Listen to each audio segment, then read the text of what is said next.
KPM. Sekarang aku sudah kaya. Segala kegiatan ekonomi aku telah membuahkan hasil. Aku mesti berjalan macam orang kaya. Tapi macam mana ya? Mari kita cuba.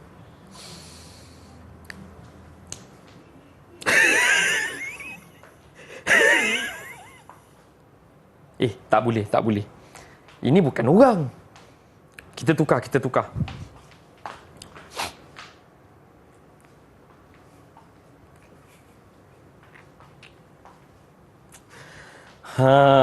Barulah betul. Dah kaya dan terkenal. Tengok semua ni. Aku ada banyak wang. Aku ada banyak fulus. Aku ada banyak dirham. Semuanya milik aku.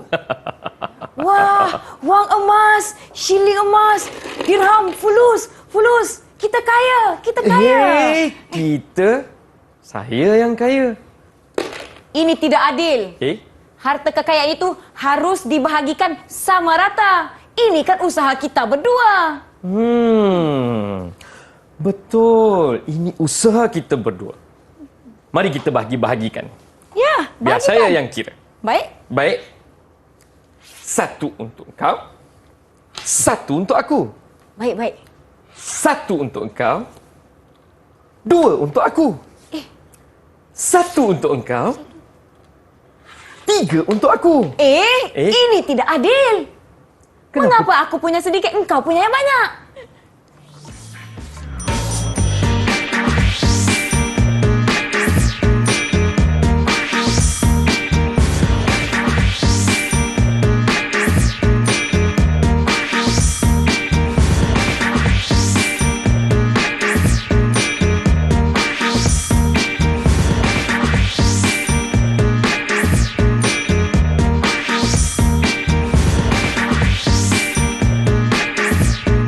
Assalamualaikum, salam sejahtera penonton Didik TV KPM bersama saya Nisa K. Untuk slot menengah rendah kali ini, kita akan sama-sama belajar mata pelajaran sejarah topik tingkatan 2. Sebelum itu, jom kita nak persilakan guru kita pada hari ini. Kita bersama dengan Cikgu Ridwan dari Sekolah Menengah Agama Datuk Kelana Petra Makmur Negeri Sembilan. Selamat datang, Cikgu. Selamat datang. Terima kasih kerana bersama-sama dengan kami di Didik TV KPM. Kita juga hari ini dibantu oleh juru bahasa isyarat, iaitu Cikgu Nur Rasmawati Makdir dari SMK Sultan Abdul Samad Kelang. Terima kasih kerana bersama-sama dengan kami. Murid-murid di rumah nampaknya sudah bersedia. Mereka tertanya-tanya, Cikgu, apa yang berlaku di sini? Apa tajuk kita dan mengapa kita berebut harta ni? Silakan, Cikgu. Jadi macam tu lah ya, Nisa. Ya. Tajuk kita hari ini sebenarnya kita nak pergi kepada alam Melayu. So alam Melayu, dan fokus kita hari ini adalah kepada kegiatan ekonomi. Ekonomi alam Melayu. Baiklah, kegiatan ekonomi itulah kaitannya dengan segala harta kekayaan yang telah kita sama-sama dapatkan. Kita lihat adakah kita akan lebih kaya selepas ini dengan ganjaran-ganjaran emas ini. Tetapi kita tidak berdua sahaja di sini, Cikgu. Semestinya. Siapakah yang bersama-sama dengan kita hari ini? Silakan, Cikgu. Baik, betul lah kata Nisa tu. Kita takkan berdua saja kat sini. Bersama-sama kita dengan murid di atas talian ya. Baik. Dengan murid-murid di atas talian, iaitu kita bersama dengan adik Masya. Kita bersama dengan adik Afifah. Kita ada Khadijah dan adik Masya. Hai, Marsha, Farsha, Khadijah dan Afifah. Selamat datang ke Didik TV KPM semuanya dari Sekolah Menengah Agama Datuk Kelana Petra Makmur Negeri Sembilan. Baiklah, Cikgu, saya pun tak nak buang masa. Jom kita teruskan. Murid-murid di rumah harapkan sudah bersedia. Silakan, Cikgu.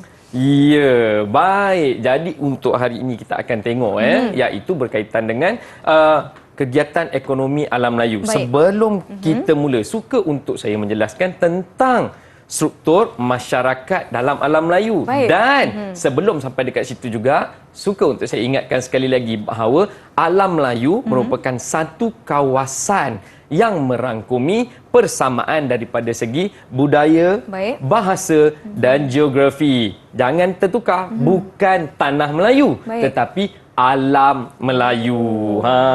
Jadi murid-murid yang sedang menonton maupun yang di atas talian, harap boleh mengingat sikit supaya jangan tertukar dalam perbincangan kita nanti. Baiklah, Cikgu. Baik, kita tengok di dalam alam Melayu. Di dalam alam Melayu bahawa dalam kegiatan ekonominya, untuk berlaku kegiatan ekonomi, kalau kita undur sedikit ke belakang, waktu kewujudan tamadun itu sendiri, di awal dulu, bahawa tamadun itu muncul daripada satu manusia yang bertukar menjadi sekumpulan manusia bertempatan kekal dan mempunyai hubungan interaksi yang kita panggil masyarakat. Baik. Jadi sebelum kita nak tengok ekonomi, pada waktu ini kita akan tengok kepada struktur masyarakat alam Melayu dahulu. Baik. Struktur masyarakat alam Melayu. Baik. Kalau kita tengok, mungkin boleh tengok pada slide yang dah cikgu sediakan. Kita tengok di dalam masyarakat alam Melayu, okey, kita ada dua, iaitu sistem pemerintahan, iaitu susun lapis masyarakat dan susun lapis pemerintahannya. Kita tengok di bawah struktur sosial, dalam slot ini kita akan tengok bahawa di akhirnya murid-murid akan dapat menerangkan sistem pemerintahan kerajaan alam Melayu dan menerangkan struktur sosial alam Melayu. Baik, kita tengok dulu. Okey, mari kita sama-sama tengok. Ini adalah struktur sosial. Ini adalah struktur sosial. Kalau kita tengok struktur sosial, memang tidak akan asing pada dua pembahagian yang jelas, iaitu dua golongan, kelas atasan dan kelas bawahan. Ini adalah yang diletakkan di bawah kesepunyaannya tadi. Kan kita kata alam Melayu tadi ada 3 ciri sepunya, iaitu budaya, bahasa dan geografi. So secara budayanya, semua yang duduk di dalam alam Melayu ni, struktur sosial dia ada 2 lapis, iaitu kelas atasan dan kelas bawahan. Baik. Siapa yang ada di kelas atasan? Golongan pemerintah yang menjaga dan melindungi rakyat, dan kelas bawahan dia adalah golongan yang diperintah, termasuklah kita-kita semua ni yang dekat sinilah keluarnya yang disebut-sebut marhain. Golongan kelas bawahan. Baik, kemudian kita juga di bawah struktur sosialnya. Ini adalah kalau kita tengok kepada gambar rajah piramid yang ada dekat belakang cikgu ni, kita tengok piramid itu adalah satu struktur sosial yang kita jumpa di mana-mana kerajaan dan struktur lain di dalam dunia, daripada tamadun awal sampailah hari ni mesti ada jumpa piramid ni. Jadi kita akan mengingati sama, Kita akan mengingati sama. Jadi kita tengok yang berada di atas golongan diraja, iaitu status tertinggi. Kalau kita tengok tadi dekat kelas masyarakat tu dah pecah kan, golongan diperintah dengan golongan yang memerintah. So golongan ini yang dipanggil golongan pemerintah di dalam struktur sosial ini, iaitu terdiri daripada diraja dan bangsawan. Selepas itu golongan diperintah, iaitu terdiri daripada rakyat merdeka dan hamba. Hamba juga tergolong dalam golongan yang diperintah. Jadi golongan rakyat merdeka ni kita semualah. Petani, siapa lagi? Artisan, siapa lagi?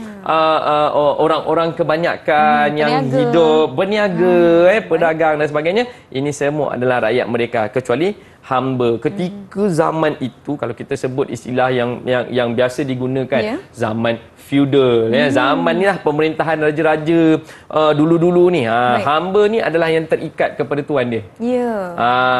Yang dia panggil datang, suruh buat-buat, suruh duduk-duduk, itu adalah hamba. Itu sebab kita pecahkan. Kalau kita tengok dekat situ, dia kata berkhidmat dalam sektor sosioekonomi dan meningkatkan status pemiliknya. Meningkatkan status pemiliknya. Maksudnya kalau saya adalah golongan pemerintah ketika itu, saya memiliki hamba, so hamba saya akan mengerjakan sesuatu untuk meningkatkan status saya. Macam tu.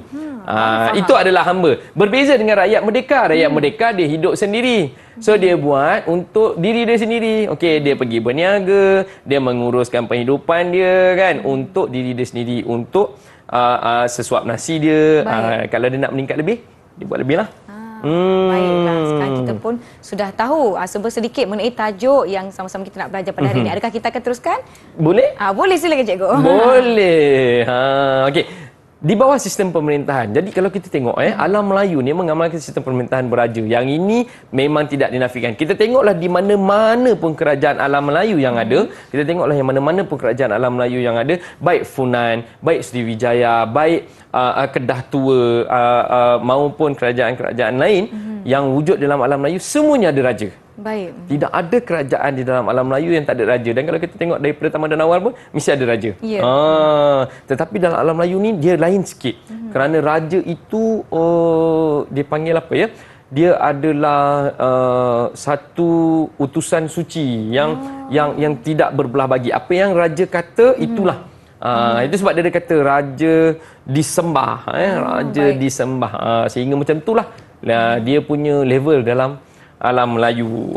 Okey, jadi kita tengok di bawah kerajaan-kerajaan ini tadi dia ada golongan pemerintah dan diperintah, golongan kelas atasan dan kelas bawahan. Jadi apakah kerajaan-kerajaan yang ada? Kita tengok, kita ada Funan, kita ada Champa, kita ada Angkor. Kita tengok Funan. Raja dia apa? Raja menggunakan pelbagai gelaran.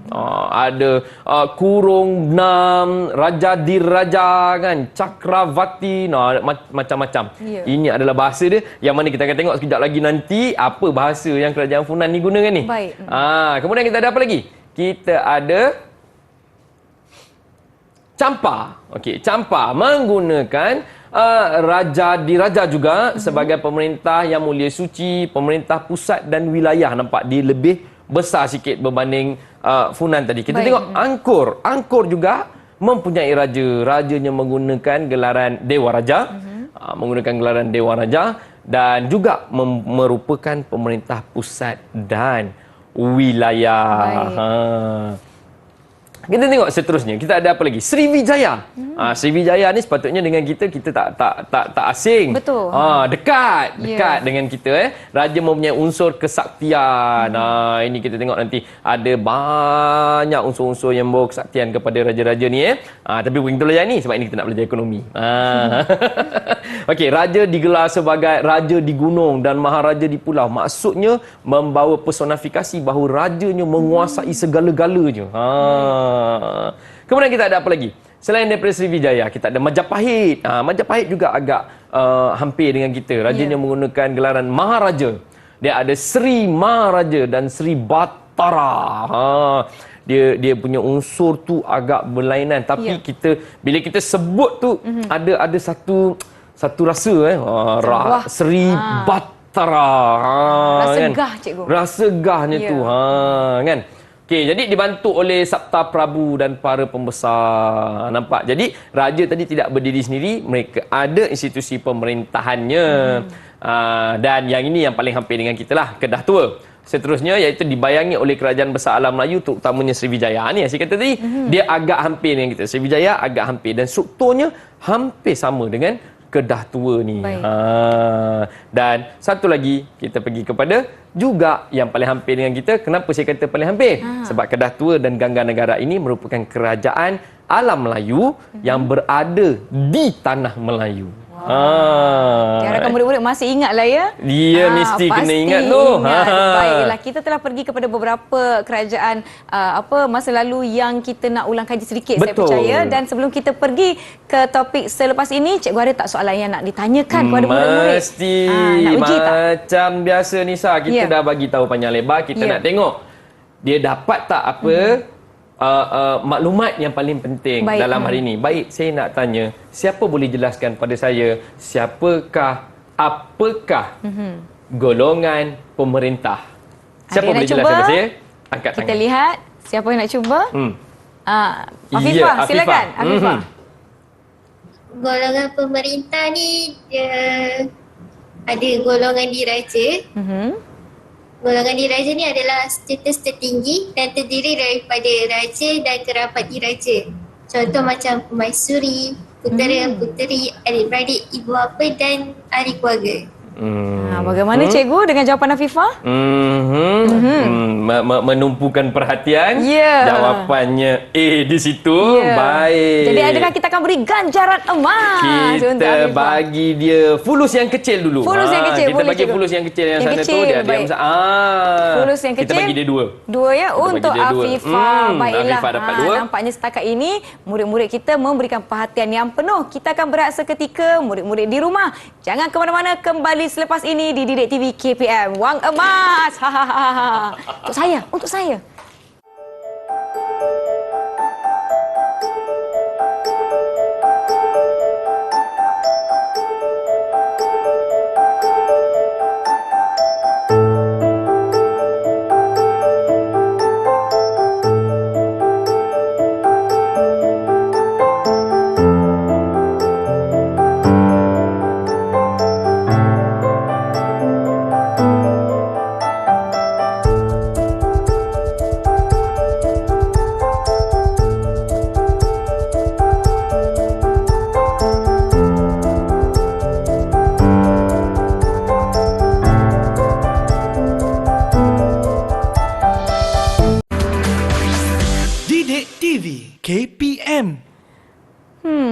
1 emas, 2 emas. Hahaha, saya kaya. Kembali ke Didik TV KPM. Masih bersama saya Nisa K. Kita ada Cikgu Ridwan yang akan berkongsi dengan lebih lanjut mengenai topik kita hari ini, warisan kerajaan alam Melayu. Cikgu Ridwan, kita teruskan. Saya ingin terus mengira emas saya.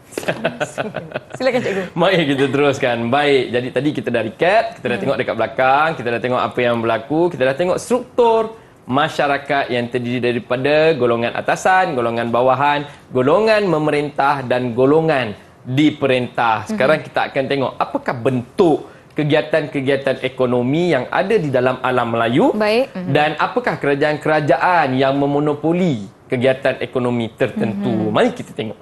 Baik.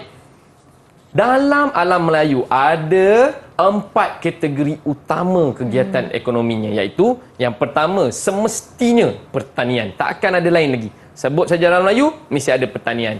Bila dah ada pertanian, bila kita bercerita tentang kerajaan-kerajaan, sudah pasti adanya perdagangan. Dan apabila menyebut alam Melayu, sekali lagi, sudah pasti adanya hasil hutan dan laut. Hasil hutan dan laut. Dan hasil laut ini sebenarnya ianya adalah metafora kepada air. Kerana ada kerajaan-kerajaan di alam Melayu yang tidak hampir dengan laut. Mereka hampir dengan hutan dan mereka ada tasik. Baik. Jadi tasik ini juga menyumbangkan kepada kegiatan ekonomi kerajaan tersebut. Dan sudah pasti kategori yang keempat adalah perlombongan dan pembuatan. Mari kita tengok kerajaan-kerajaan yang ada dan kegiatan ekonomi mereka. Kita tengok pertanian yang pertama. Semua orang tahu beras, nasi merupakan makanan ruji. Ya. Kita di Asia hari ini. Betul. Kita di Malaysia makan nasi, di Singapura makan nasi, di Indonesia makan nasi, di Thailand makan nasi. So memang kawasan ini adalah kawasan makan nasi. Jadi kita pergi kepada padi dulu. Kita tengok Funan, Champa dan Angkor mengusahakan penanaman padi secara besar-besaran. Boleh dikatakan mereka memonopoli untuk tanaman padi. Ini yang saya kata tadi, terletak di lembah Sungai Mekong yang subur, hujan bekalkan air ke Tasik Tonle Sap. Ni yang sebut tadi, Tasik Tonle Sap ni besar. Okey, kemudian Angkor lagi advance, lagi maju ke depan sikit, membina kolam untuk simpanan air untuk tujuan penanaman padi ni tadi. Dan mereka dah mula waktu zaman tu lagi, bukan sekarang. Waktu zaman mereka lagi dah mula padi dituai 3 hingga 4 kali setahun. Kalau dulu kita tengok padi ikut musim. Betul. Tapi mereka dah boleh kawal lah 3-4 kali tuai setahun. Kita tengok di Champa. Champa juga ada penanaman padi. Champa juga ada penanaman padi, iaitu dia juga menanam padi tersebut dan menyelenggara terusan yang baik. Ini adalah bukti-bukti arkeologi yang menunjukkan penanaman padi itu berlaku di kerajaan Champa. Di Majapahit tidak ketinggalan kerana Majapahit seberang je dengan kita. Ya. Pulau Jawa mempunyai tanah yang subur untuk pertanian. Sungai Bengawan tu ada kan, Solo dan Barantas, bekalkan air untuk padi. Kalau kita tengok untuk tanam padi ni, dia mesti ada air. Dia mesti ada air. Bila dia ada air, jadi kawasan-kawasan yang ada di dalam kerajaan alam Melayu ni biasanya kaya dengan air dan dia memang beriklim tropika. Baik. Jadi biasanya setiap kerajaan ini menanam padi. Kegiatan ekonomi yang kedua, kita tengok pertanian yang berkaitan dengan rempah ratus. Yang ini lagilah memang tidak boleh dipisahkan. Betul.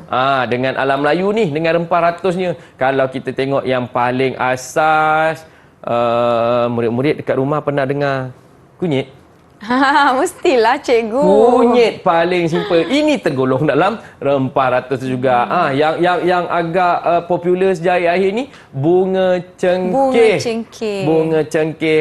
Kalau pernah tengok ada disiarkan dokumentari tentang kulit kayu manis. Ini adalah contoh-contoh rempah ratus yang dihasilkan, dijadikan kegiatan ekonomi dan bergiat secara aktif di kerajaan-kerajaan alam Melayu. Baik, kita tengok seterusnya, iaitu kegiatan pertanian lain. Kita juga ada menanam kacang, bijan dan buah-buahan, tebu, pisang dan sebagainya. Jadi ini merupakan kegiatan-kegiatan pertanian yang lain yang masih lagi ada hari ini. Mungkin kalau kita tengok hari ini ada satu tanaman baru yang ditanam secara besar-besaran di Malaysia, di Borneo terutamanya, iaitu vanila. Nisa makan aiskrim? Saya makan aiskrim dan saya tahu vanila ditanam di Temerloh Pahang. Tak siapa tahu bahawa vanila tu dia punya buah macam kacang panjang tapi version dia sangat halus. Kecil je. Kita nak buat aiskrim tu banyak. Baik. Okey, baik, kita terus kegiatan yang lain. Kita ada sawah, kita ada paya, kita ada sungai, dan masyarakat alam Melayu ini sangat pandai memanfaatkan alam persekitarannya untuk menjana kegiatan ekonomi. Yang boleh dihasilkan dari alam, yang boleh ditangkap, yang boleh dijual, yang boleh ditukar bentuk. Tangkap ikan tu kan fresh, tak boleh nak simpan lama, keringkan. Jadi ikan masin, jual. Oh, baik. Okey, jadi apabila sudah ada menghasilkan banyak barang, sudah pasti berlakunya perdagangan kerana kita ada banyak kerajaan yang wujud di dalam alam Melayu. Perdagangan ini sudah pasti berlaku kerana wujudnya permintaan. Mungkin katakan angkur menghasilkan ikan masin yang banyak, tetapi Funan dia hasilkan banyak kangkung. Contoh. Jadi orang angkur nak makan kangkung, tetapi orang Funan nak makan ikan masin. Jadi berlakulah perdagangan kerana permintaan sesuatu dari kawasan yang berbeza. Dan ini adalah contoh. Contoh. Nanti dia kata, oh Funan hasilkan kangkung. Jangan Jangan. Okey, jadi kita tengok. Dia ada Funan, Sriwijaya, Majapahit dan semua-semua ini berlaku perdagangan. Tidak ada satu kerajaan alam Melayu yang tidak terlibat dengan perdagangan. Dan yang paling hebat, ada di kalangan kerajaan alam Melayu melangsungkan perdagangannya dengan kerajaan luar yang sezaman, luar alam Melayu. Sampai ke Arab, Parsi, India, China. Jadi mereka melakukan perdagangan hasil hutan yang ada di alam Melayu juga menjadi tarikan yang sangat besar kepada orang-orang luar. Bukan sahaja di dalam alam Melayu, tetapi yang di luar alam Melayu juga mewujudkan perdagangan. Dan akhirnya adalah hasil laut. Hasil laut dan hutan ada macam-macam, ada mutiara dan sebagainya. Gamat. Kita tahu ada gamat. Kalau Kedah tua dah nama kat Kedah ada apa? Ada Langkawi. Kat Langkawi popular apa? Minyak gamat. Jadi gamat telah dikomersialkan dari dulu lagi. Panjang kita bercakap ni saya. Betul tu. Tapi zaman ketika itu ada aktiviti perlombongan tak? Ada. Ada, semestinya ada perlombongan. Memang ada perlombongan. Dan inilah yang mendorong sehingga akhirnya bawa ke kemudian tu menjelang abad ke-19. That's why lah, itulah sebabnya Kuarsa Barat berminat datang ke kita selepas revolusi industri kerana perlukan hasil daripada perlombongan seperti biji timah, emas, antimoni dan sebagainya bagi memenuhi keperluan revolusi perindustrian di barat. Baiklah, nampaknya murid kita cukup khusyuk mendengar cikgu. Nak uji ke mereka ni? Murid-murid di rumah uji. Bagaimana? Boleh ikut? Okey, jom cikgu. Murid di rumah balik. Siapa boleh? Siapa boleh?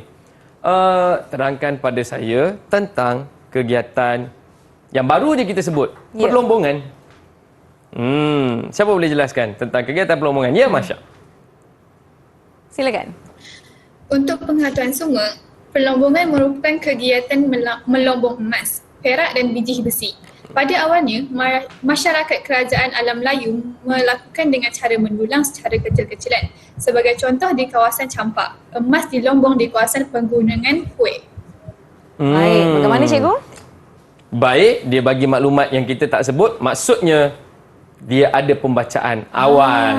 Kita bagi dia 3 dirham. 3 dirham. 3 dirham. Saya berikan kepada Marsha. 1, 2, 3. Ya. Tahniah. Baru satu. Perlombongan dia kecil skop dia. Kita ambil yang skop besar sikit. Okey. Kita ambil skop yang lebih besar sikit, iaitu pertanian. Baik. Siapa boleh kongsikan dengan kita tentang aktiviti ekonomi pertanian? Silakan, ada yang nak cuba? Ya, Fasha, silakan. Alam Melayu mempunyai tanah yang subur untuk kegiatan pertanian. Pada tahap awal, kegiatan pertanian ini bertujuan untuk menyara diri saja.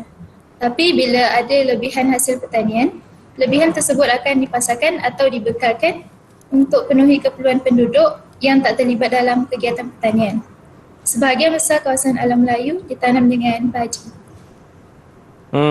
Bagaimana cikgu? Macam-macam buku teks je. Sedia tidur tadi ni. Tak apa. Dia masih menjawab. Kita bagi dia 2. 2 untuk Bagi dia Fasha. 2 Baik, 1, untuk 2. Fasha. Baiklah. Baik. Cikgu, kita teruskan. Kita tengok. Kita dah sampai pelombongan. Kita ada satu lagi, iaitu pembuatan.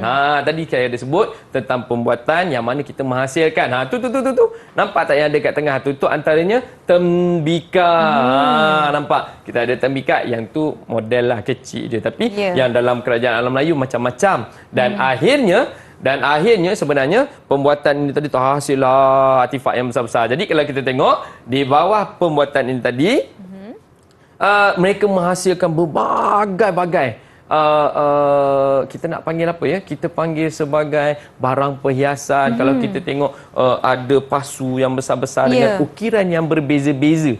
Dan ini dipanggil artifak yang akhirnya para pengkaji sejarah hari ini mengenal pasti identiti artifak ini melalui tulisan yang ada pada artifak tersebut. Dan ini dipanggil sebagai persuratan yang kita akan belajar nanti. Baiklah, nampaknya murid-murid di rumah semuanya dapat mengikuti dengan baik. Murid-murid di dalam talian juga dapat menjawab dengan baik setakat ini. Kita akan beristirahat seketika.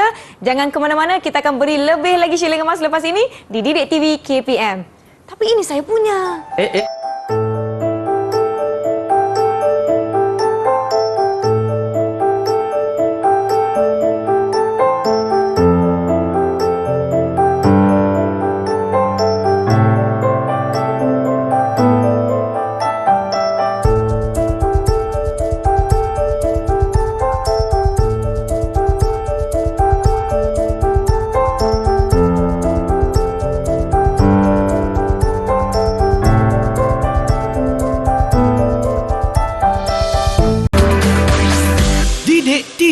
KPM.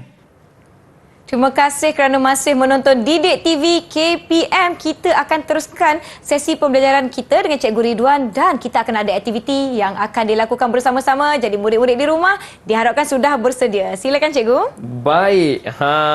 Bila bercerita tentang ekonomi, kegiatan ekonomi alam Melayu, sudah pasti ianya akan berkait rapat dengan bahasa dan persuratan. Yalah, kalau tak boleh bertutur, tidak ada sistem bahasa yang digunakan, tidak ada tulisan, tidak ada mata wang, macam mana kegiatan ekonomi itu akan berjalan? Takkan nak bergantung sistem bata dan bercakap macam ayam bercakap dengan itik. Angguk-angguk. Angguk-angguk je tak boleh. Okey, jadi setiap kerajaan di alam Melayu mempunyai bahasa dan persuratannya sendiri. Baik. Kita lihat satu-satu yang mana dengan harapan pada kali ini di akhirnya para murid yang sedang menonton di rumah maupun yang di dalam talian boleh menerangkan bahasa dan tulisan masyarakat kerajaan alam Melayu, yang mana setiap kerajaan tadi mempunyai bahasa dan tulisan dia sendiri, tapi ada juga yang sama. Ada juga yang sama ya. Okey, jadi kita tengok kerajaan yang pertama iaitu Funan. Okey, kerajaan Funan. Okey, bahasa yang digunakan oleh kerajaan Funan sudah pasti bahasa Sanskrit, tidak lain dan tidak bukan lagi. Tulisan dia tu ala-ala macam kalau kamu tengok tulisan Thailand tu. Macam tu, tapi macam juga tulisan Tamil. Macam juga tulisan ni, tapi dia adalah bahasa Sanskrit. Ada persamaan ya. Ya, jadi ianya berasalkan daripada tulisan orang Hu. Tulisan orang Hu menggunakan tulisan orang India. Nampak tu yang saya sebut tadi. Ada unsur Hindu, ada unsur Cina, ada unsur macam Thailand sikit, ada unsur macam Khmer sikit kan. Dan mereka juga menggunakan kalender yang dipanggil kalender Saka. Tapi bukan Saka yang itu. Ini nama perkataannya, kalender Saka yang berasal daripada India. Baik. Itu adalah Funan. Itu adalah Funan baik, kalau kita tengok yang lain. Okey, selepas Funan kita ada kerajaan apa? Kita ada kerajaan Champa. Kita ada kerajaan Champa. Champa ni dia istimewa sikit. Bahasa pertuturan dia adalah bahasa Melayu Champa. Bahasa Melayu, dia gunakan bahasa Melayu Champa dan menggunakan juga bahasa Sanskrit. Ialah dia berjiran-jiran dengan Funan tadi kan. Ya. Jadi tulisan yang digunakan adalah yang ini murid-murid kena ingat, tulisan yang digunakan adalah tulisan Pallava yang dibuktikan dengan penemuan manuskrip bertarikh abad ke-6. Abad ke-6 jumpa manuskrip tulisan yang digunakan di kerajaan Champa iaitu tulisan Pallava. Tetapi bahasa utama dia masih lagi bahasa Melayu Champa. Itu sebab kalau hari ini kalau kita pergi ke belah Champa tu ataupun Kemboja hari ini yang berada di dalam wilayah Champa tu asalnya mereka boleh faham bahasa Melayu seperti mana yang kita cakap. Senang je. Kalau nak order teh tarik boleh sebut je teh tarik kat sana. Oh, okey. Senang Okey, kemudian kita pergi kepada kerajaan yang seterusnya. Okey, kita pergi kerajaan yang seterusnya iaitu Sriwijaya. Kerajaan Sriwijaya. Ni tadi dia hampir dengan kita. Kita tengok dia guna bahasa Melayu tak? Okey, kerajaan Sriwijaya bahasa Melayu sebagai bahasa utama. Nampak? Dia dah guna bahasa Melayu lagi. Bahasa Melayu sebagai bahasa utama. Dan dalam urusan pentadbiran dan harian, walau bagaimanapun, bahasa Melayu yang digunakan oleh Sriwijaya agak mendapat pengaruh daripada bahasa Sanskrit. Jadi, itu sebab bahasa mereka agak berbeza sikit dengan bahasa Melayu yang dituturkan di sebelah kita. Okey, jadi juga mempunyai kalender dan kalau kita mudah faham, kompas lah kot. Kompas iaitu penunjuk arah yang dimiliki oleh mereka sendiri dan ini merupakan artifak yang ditemui membuktikan bahasa yang mereka gunakan pada ketika itu. Dan artifak tersebut ditulis dalam bahasa Melayu dan bahasa Sanskrit. Itu Sriwijaya. Mari kita tengok kerajaan yang lain. Kalau kita tengok kerajaan yang lain iaitu kerajaan Angkor. Kerajaan Angkor. Jadi kerajaan Angkor juga menggunakan bahasa Sanskrit dari Khmer. Khmer ni tadi yang kita sebut tadi kan dekat-dekat dengan Funan tadi kan. Jadi dia pun menggunakan bahasa yang sama dan tulisan terdapat dua jenis tulisan iaitu dia ada tulisan Pallava dan juga tulisan Khmer. Itu baru Angkor. Mari kita tengok kerajaan yang seterusnya iaitu Majapahit. Okey, Majapahit. Kita tengok bahasa utama untuk Majapahit, dia guna bahasa apa? Bahasa Jawa kuno. Oi, Jawa kuno. Nisa boleh bahasa Jawa Nisa? Tak boleh, cikgu. Tak boleh. Nanti saya tak faham. Saya betul-betul belajar, dia pernah berpantun je dulu. Sici, loro, tolu, papat. Itu je. Yang lain tak tahu. Mungkin ada yang lain lebih tahu kot. Mungkin ada murid-murid di rumah tahu. Boleh cuba minta mak boleh cakap-cakap Jawa sikit kan. Okay, jadi bahasa yang digunakan adalah bahasa Jawa kuno. Mungkin bahasa Jawanya bukan bahasa Jawa macam yang saya sebut tadi lah. Lain sikit lah agaknya kan. Okey, jadi bukti penemuan inskripsi dan persuratan bertarikh abad ke-14. Berbeza dengan awal tadi, dia lagi awal 6. Kalau ingat awal dulu kan cikgu ada suruh buat garis masa kewujudan kerajaan alam Melayu. Jadi kita nampak Majapahit berada pada abad ke-14 dan abad ke-14 ni adalah dia punya kemuncak. Jadi kita tengok macam mana bentuk tulisan Jawa kuno dia ni. Tu. Kalau murid-murid boleh tengok filem Puteri Gunung Ledang. Waktu yang dah dia punya finali tu, yang Puteri Gunung Ledang datang ke Istana Melaka, dia tulis, kemudian tulisan tu keluar pada daun semua tu. Sama tak dengan tulisan yang ada dekat slide cikgu tu? Sama kan? Dia punya puntal-puntal tu, dia punya tulisan-tulisan tu sama, bentuk tulisan, rupa tulisannya hampir sama.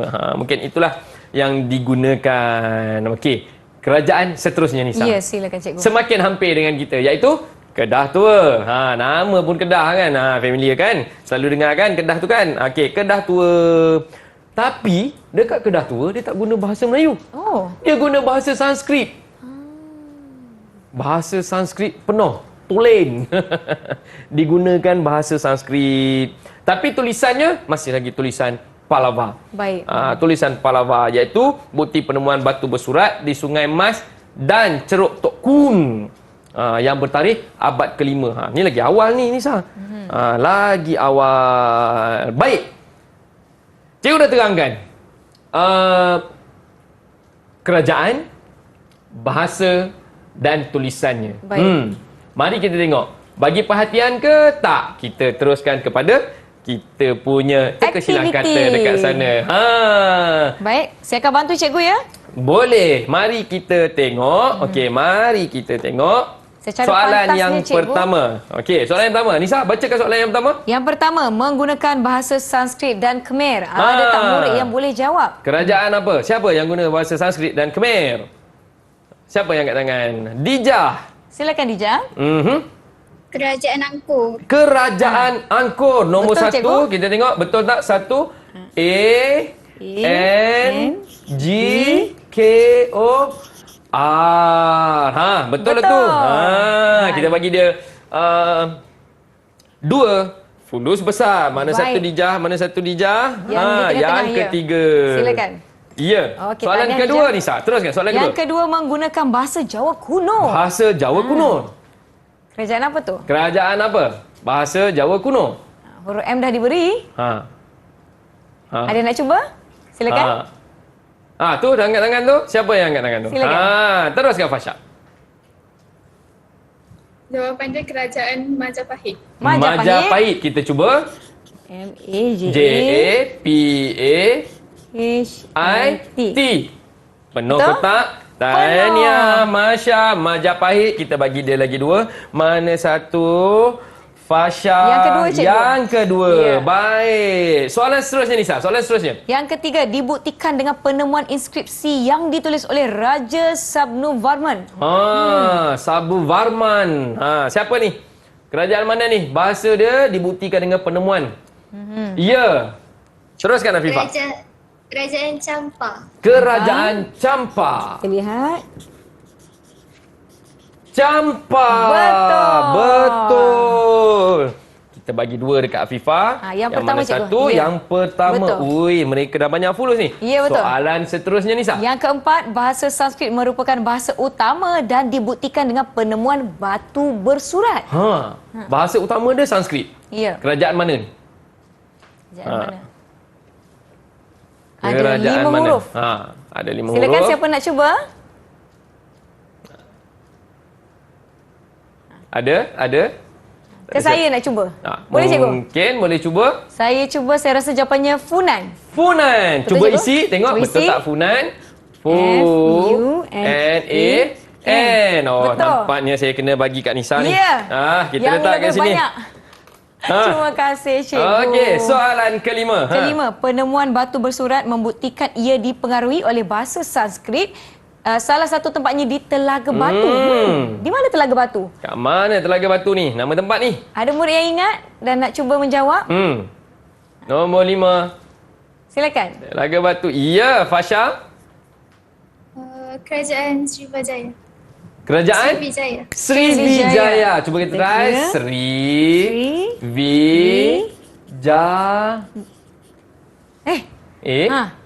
Macam terlebih kotak je, cikgu. Terlebih kotak tapi betul ni. dah jawapan Tapi ni. jawapan tu Betul. betul. Farsha mendapatkan fulus emas. Oleh sebab dia jawab macam tu, kotak tu yang terlebih, kita bayar dia balik. Ya. Mana Fasha tadi Yang kita bagi dia terakhir sekali. extra 1. Baiklah. Soalan terakhir, cikgu. Soalan terakhir. Menggunakan bahasa Sanskrit. dan penemuan batu bersurat di Sungai Mas. Sungai Baru Mas. saja disebut sebentar tadi. Murid di rumah, ada yang dah tahu jawapan? Murid di dalam talian boleh cuba menjawab. Silakan. Dijah angkat tangan macam ni tu. Silakan, teruskan. Dijah. Kerajaan Kedah Tua. Kedah Tua. Mari kita Lihat. cuba. Kedah Tua. Betul. Oi, pandai dia. Dia dah nampak tua tu dekat Ya, situ. betul. Terus je Kedah Tua. Tahniah Dijah. Lupa pula. Ganjaran Dijah. fulus emas. Fulus untuk emas. Yang Dijah, ketiga, cikgu. Dijah. Mangkuk yang ketiga. Yang ketiga. Baik. Wih, Dijah semua fulus besar-besar ni. Wah, nampaknya murid-murid kita telah mendapatkan ganjaran dari hasil aktiviti dan ini membuktikan mereka betul-betul memberikan perhatian Betul. terhadap sesi pembelajaran kita setakat ini. Murid-murid di rumah masih okey ya? Masih mengikuti?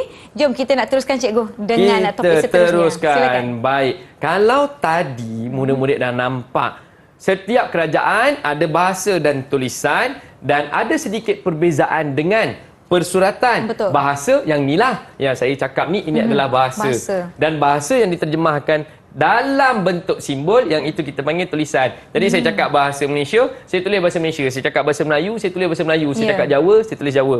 Tetapi apabila ianya menjadi satu tulisan pada sesuatu bahan, yang ini dipanggil sebagai persuratan. Yang ini dipanggil sebagai persuratan. Ya. Jadi bahasa dan tulisan ini akan membentuk persuratan, iaitu kita tengok persuratan itu adalah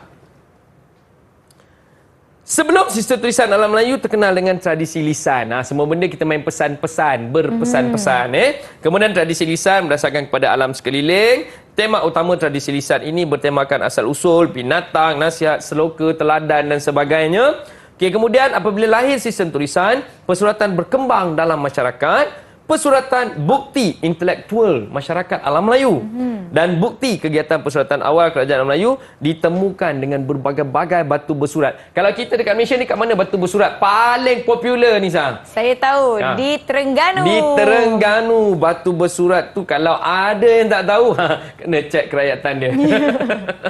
Baik, kita pergi. Jadi persuratan dia ada bukti dia. Setiap kerajaan mempunyai persuratan mereka sendiri. Iaitu kalau kita tengok bukti-bukti yang ada iaitu penemuan batu bersurat tertua di Kautara bertarikh 192 Masihi 192 Masihi. Kemudian di Champa ditemukan 206 bukannya sikit, 206 batu bersurat.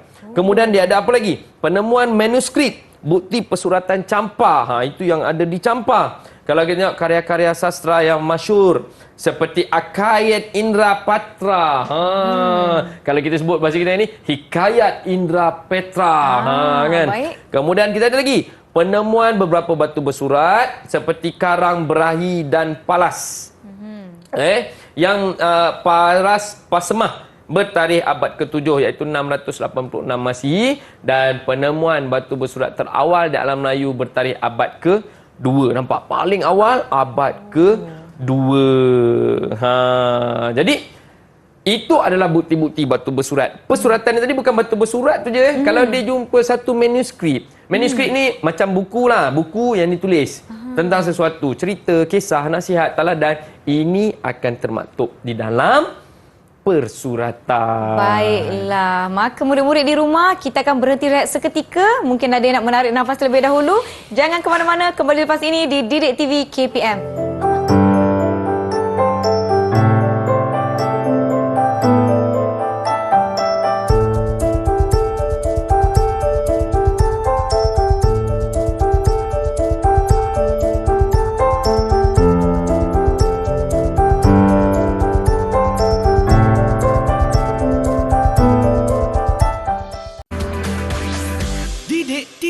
KPM.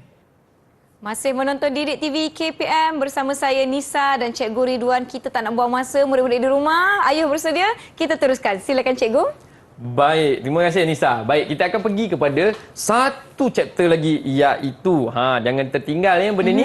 Bila dah cerita tentang ekonomi tadi, kita dah pergi kepada keadaan masyarakatnya, kita dah pergi kepada kegiatan ekonominya, dan kita dah pergi kepada bahasa dan tulisan. Sistem tulisan, bahasa dan tulisan serta persuratan. Dan bila sebut persuratan tadi, mereka ada sebut tentang batu bersurat, dan sudah pasti ianya akan membawa kepada seni bina. Baik, seni bina seni bina So dengan harapan murid-murid di rumah dan yang di dalam talian pada akhirnya akan dapat menerangkan apa itu seni bina masyarakat kerajaan alam Melayu. Baik, kita tengok seni bina seni bina bermaksud merupakan suatu seni. Seni mereka bentuk sesebuah binaan yang mempunyai fungsi-fungsi tertentu. Contohnya seni bina candi, perkapalan, sistem pengairan. Nampak? Maksudnya bukan bina tu bina bangunan je. Kapal juga dibina.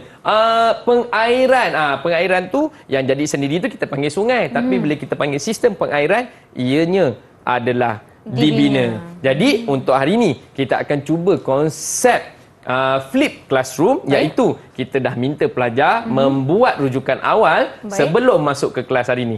Baik, mari kita lihat apa yang boleh pelajar kita kongsikan. Kita tengok kepada seni bina yang pertama, perkapalan. Siapa nak kongsikan dengan kita tentang perkapalan? Silakan. Ya, Dija. Teruskan, Dija. Untuk pengetahuan kita, kecemerlangan kerajaan alam Melayu dapat dilihat dari hasil seni bina mereka. Salah satunya daripada perkapalan. Antara kerajaan yang mempunyai binaan kapal adalah Kerajaan Srivijaya, Kerajaan Angkor dan Kerajaan Funan. Yang menariknya tentang Kerajaan Funan, mereka mampu membina kapal besar yang boleh memuatkan sehingga 700 orang dan 1,000 tang barang-barangan. Perahu panjang tu dapat membawa ramai orang. Baik, itu dia hasil dapatan dari Adija berkaitan dengan perkapalan. Perkapalan, perahu panjang boleh memuatkan ramai orang. Baik, kita terus kepada bahagian yang kedua. Kalau kita tengok pada slide tu, dia dah tulis perkapalan, dia ada sistem pengairan. Siapa nak kongsi dengan kita pengairan? Silakan, Marsha. Siapa?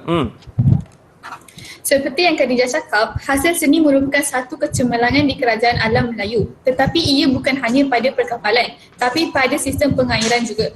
Sebagai contoh, kita dapat lihat pada kerajaan Funan yang membina sistem pengairan untuk mengelak dari limpahan air dan mengalirkan air masin keluar dari tanah pertanian. Mengalirkan air masin keluar dari tanah pertanian. Itu sistem pengairan. Ya, sistem pengairan. Maksudnya dia digunakan untuk mengairkan tanaman, juga digunakan untuk mengeringkan tanah, buang air yang tak digunakan. Itu nama dia buat. Baik, kita teruskan, Cikgu. Kita teruskan. Yang ketiga, candi. Candi. Baik, siapa nak kongsi dengan kita tentang candi? Farsha, silakan. Candi telah dibina sebagai rumah ibadat, pusat pendidikan dan tempat pertemuan masyarakat. Sebagai contoh, kita boleh lihat candi masyarakat kerajaan Funan yang dinamakan sebagai Candi Goche di Okyo. Baik, itu dia dapatan. Agak sikit dapatan dia, tapi ianya cukup untuk menjelaskan candi.